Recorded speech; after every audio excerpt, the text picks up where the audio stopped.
Hello lovely students, I am your maths learner Adesh Mathuria. If you are visit first time this channel, so please like, share and subscribe. Thank you. आज बच्चों हम आपके लिए बहुत ही important problem theorem 1.3 page 6 जो आपकी NCERT new syllabus में दी गई है लेकर के आए। इससे पिछले वीडियो में भी हमने बहुत इंपॉर्टेंट क्वेश्चन कराया था बोर्ड एग्जाम मार्च में। जो बच्चे हमारे वीडियो पिकअप कर रहे हैं वो जरूर इनको तैयार करके जाएं। एग्जाम में 3-4 नंबर के क्वेश्चंस आपको इसी चैप्टर से 200% मिलेंगे बच्चों, ठीक है। चलिए तो स्टार्ट करते हैं इस क्वेश्चन को। So that root of 2 is an irrational number. ये सीबीएसई बोर्ड 2016-19-20 में इस टाइप के क्वेश्चंस पूछे गए हैं। रूट 3 का पूछ लेते हैं, कभी रूट 2 का पूछ लेते हैं, कभी रूट 5 का पूछ लेते हैं। सेम प्रोसेस है बच्चों सभी के, ठीक है। चलिए तो स्टार्ट करते हैं। हमें प्रूव क्या करना है, इरेशनल प्रूव करना है रूट ऑफ 2 को। तो हम बच्चों हमने लिख दिया है here we prove root of 2 is an irrational. लेकिन बच्चों हम कंट्राडिक्शन के तहत इन क्वेश्चंस को प्रूव करते हैं। सो हियर वी कंसीडर कि root of 2 is a rational number. Rational number मान के chलेंगे और रेशनल प्रूव करके लाएंगे, ठीक है बच्चों। चलिए तो स्टार्ट करते हैं हम इस क्वेश्चन को। Late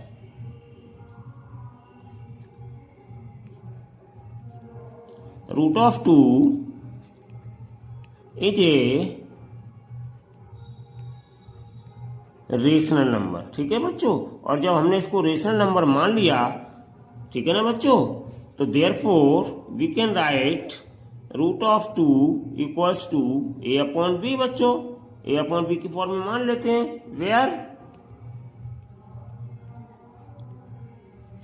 A and b are coprime, ठीक है ना, समझ गए बच्चों।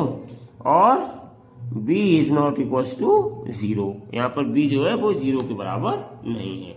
तो बच्चों अब हम इसका क्या करेंगे, दोनों पक्षों में स्क्वायर कर देंगे। On squaring both sides, on squaring both sides, यहीं पे लिखे दे रहा हूं बच्चों में नीचे साइड में। ऑन स्क्वायरिंग बोथ साइड्स, ठीक है बच्चों, बोथ साइड्स, दोनों पक्षों में स्क्वायर करेंगे। देन बी गेट, हमें क्या मिल जाएगा बच्चों, तो हमें मिल जाएगा, ध्यान से देखिएगा, इम्प्लाइज रूट ऑफ 2 का स्क्वायर और यहाँ पे बच्चों क्या हो जाएगा, a बाई बी का होल स्क्वायर। तो इम्प्लाइज क्या मिल जाएगा हमें अब आगे, तो हमें मिल जाएगा बच्चों रूट ऑफ 2 का स्क्वायर करेंगे तो मेरे पास कितना हो जाएगा, केवल और केवल 2 आ जाएगा। और a का स्क्वायर करेंगे बच्चों तो a स्क्वायर, b का स्क्वायर करेंगे तो b स्क्वायर, ठीक है बच्चों। और थोड़ा हम इसको सॉल्व कर लेते हैं तो इम्प्लाइज क्या हो जाएगा, हमें मिल जाएगा बच्चों, क्रॉस मल्टीप्लाई करेंगे तो 2b square equals to a square, ठीक है ना बच्चों। तो इसको हम डाल देते हैं नंबर 1, इसकी हमें आगे जरूरत पड़ेगी। 2b स्क्वायर बराबर कितना हो गया, क्रॉस मल्टीप्लाई करेंगे तो a स्क्वायर के बराबर हो गया। तो दिस इंप्लाइज, हम बच्चों क्या लिखेंगे यहां पर, implies 2 is divisible by a square. तो this implies 2 is divisible by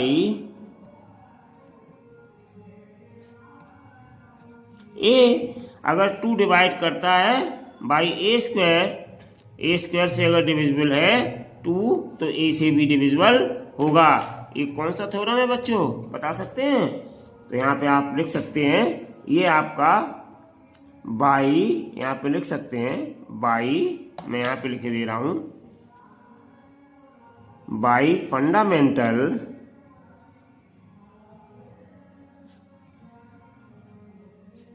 theorem of arithmetic,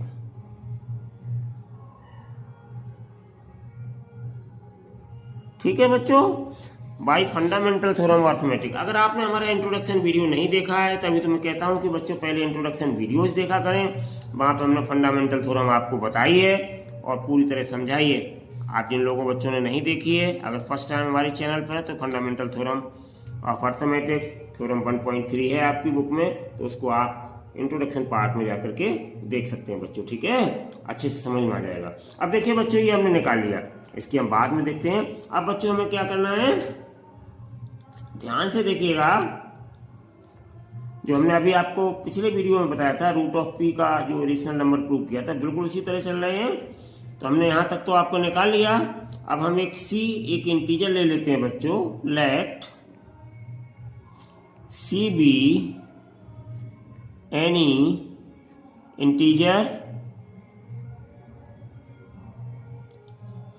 ठीक है ना, सच दैट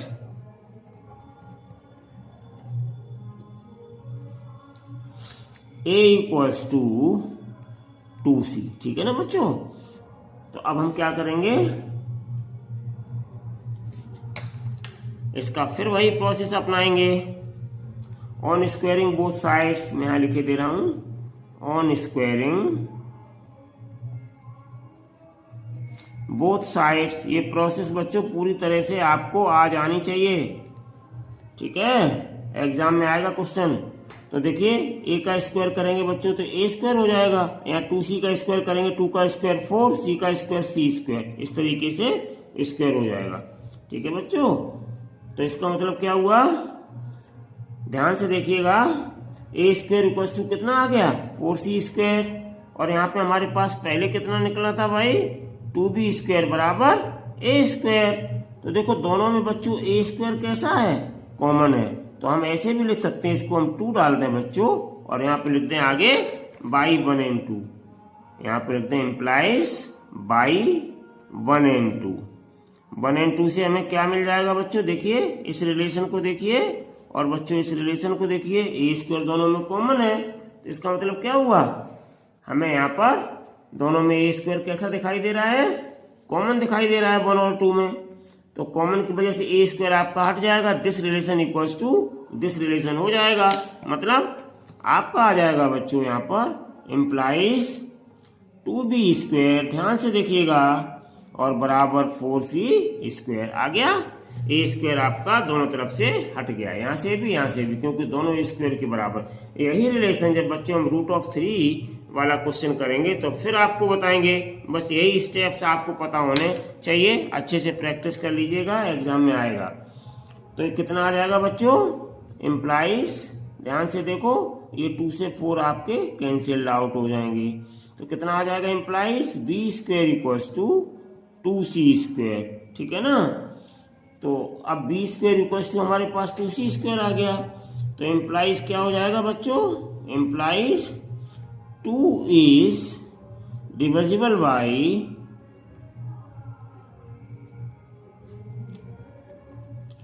b square, तो implies 2 is divisible by, जब b स्क्वायर से डिवाइड हो रहा है बच्चों तो b से भी डिवाइड हो जाएगा, ये फंडामेंटल थ्योरम ऑफ अर्थमेटिक कहती है, ठीक है ना। तो इसलिए 2 is divisible by b, ये भी आपका हो जाएगा, ठीक है ना। अब हम देखते हैं बच्चों कि इन दोनों से क्या क्लियर हो रहा है हमारा। देखो इसको नंबर हम डाल लेते हैं बच्चों, कहाँ गया, इसको नंबर हम डाल लेते हैं बच्चों, a ऐसे डालते हैं, ठीक है ना, ऐसे निकाल लो, और इसको डाल लेते हैं बच्चों b इक्वेशन, ठीक है ना। तो देखो बाई ए एंड बी,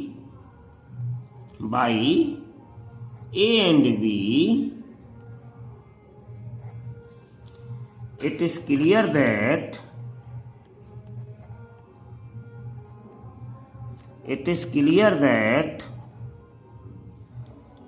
क्या क्लियर हो रहा है, clear that 2 is common factor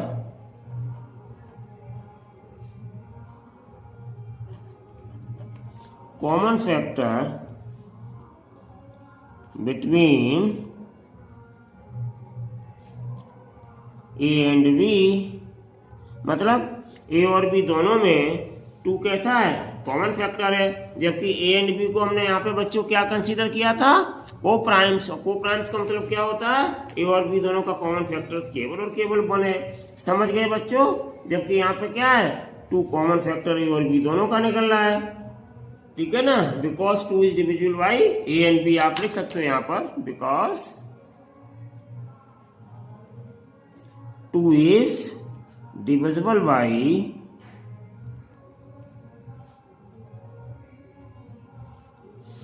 A and b, इसलिए 2 कॉमन फैक्टर हो गया।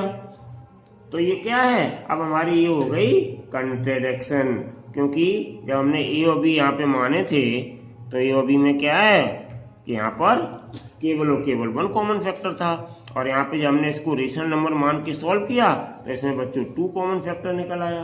अब जब 2 कॉमन फैक्टर निकल आया तो क्या हुआ कि ये हमारे जो है इंट्रोडक्शन पार्ट में आ गया, ठीक है ना। तो हम क्या लिखेंगे यहाँ पर, बट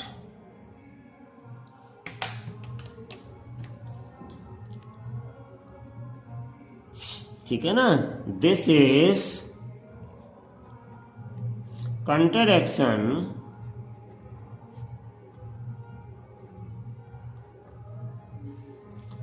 टू आवर सपोजिशन, जो हमने माना था, सपोज किया था या लेट किया था, ठीक है ना, उसके विरोधाभास में दैट ए एंड बी, क्या माना था हमने, ए और बी को ऊपर बताया था, देखिए याद करिए, को प्राइम्स माना था, ठीक है ना।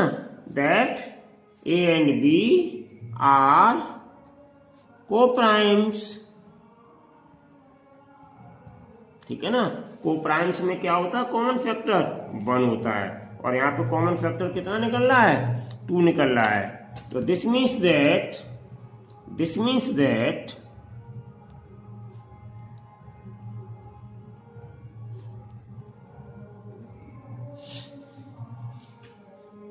ए एंड बी, ऐसे भी लिख सकते हैं बच्चों, समझाने के लिए लिख दिया, वैसे शॉर्ट में लिख सकते हो एग्जाम में, ए एंड बी आर, वहां किसी को नहीं समझाना है, वहां टीचर समझ जाए कि ये बच्चा क्यों लिख रहा है कंट्रडिक्शन, ठीक है बच्चों, को प्राइम्स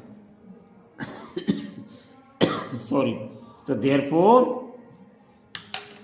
आवर सपोजिशन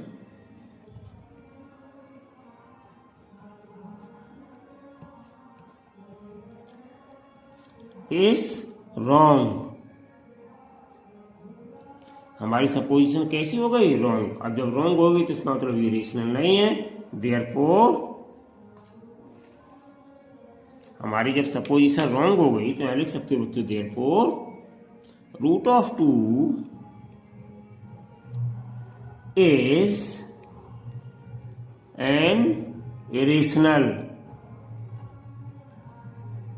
ये रेशनल नहीं है। अब रेशनल होता तो क्या निकलता, रेशनल अगर हमारा होता तो ए और बी में क्या है, को प्राइम्स आते, मतलब 1 के अलावा कोई कॉमन फैक्टर नहीं आता, यहाँ पे कॉमन फैक्टर 2 आ रहा है, ठीक है ना, ए और बी में। तो इसका मतलब जो हमने चीज मानी थी वो कैसी हमारी गलत है, मतलब कंट्रडिक्ट कर रही है, ठीक है ना। तो √2 इज एन इरेशनल नंबर,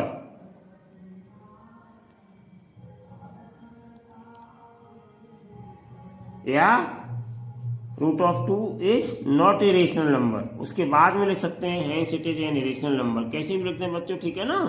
तो ये हो गया हमारा बच्चों प्रूव्ड, ठीक है ना। तो इस तरीके से बहुत इंपॉर्टेंट क्वेश्चन था ये, आपका एग्जाम में आ सकता है। बस ध्यान रखिए कि स्टार्टिंग में हम A/B मानेंगे, और जब हम देख लेंगे 2 कॉमन फैक्टर आ गया डिविजिबल बाई A, तो फिर यही चीज हम बच्चों B के लिए निकालेंगे। तो हम A और B की जगह क्या C कंसीडर A को करके चलते हैं, अलग एक आपका जो है इंटीजर लेकर के C एक इंटीजर मान लेते हैं। ऐसे हर क्वेश्चन में आपको यही काम करना है, ठीक है बच्चों। जितने भी क्वेश्चन स्टार्ट के होंगे, चाहे √3 का निकालना हो या √5 का निकालना हो, तो थोड़ा लैंग्वेज पे कमांड करिए, बस आप बहुत अच्छे से कर सकते हैं। Thank you so much for watching this video, take care and bye bye.